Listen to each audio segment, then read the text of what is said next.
As we've already discussed, the rational brain, or the rider, is quick to spot problems and then it tries to solve them.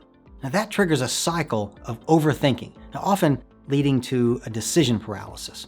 Well, the Heath brothers have a solution to prevent this overthinking. Present the rider with clear directions.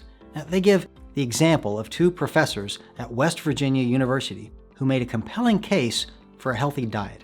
Now, to drive the message home, they trained the spotlight on what most Americans drink: milk.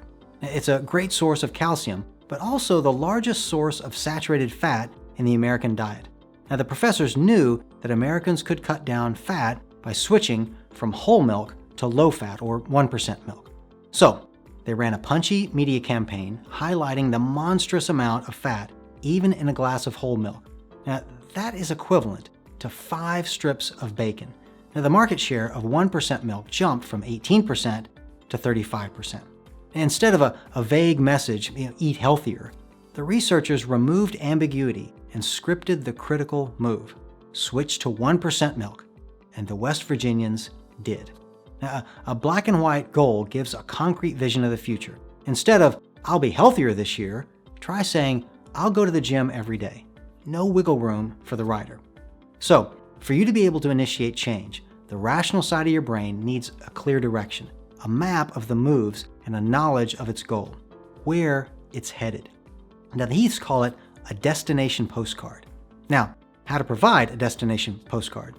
Now, a first-grade teacher in an Atlanta elementary school, Crystal Jones, tried it. Now, for many of her students, this was their first formal educational outing. Now, evidently, there were skill gaps. But how does one motivate first graders who don't know their alphabets or numbers? Well, Jones posted an ambitious goal that thrilled the kids. By the end of this school year, you will have the skills of third graders.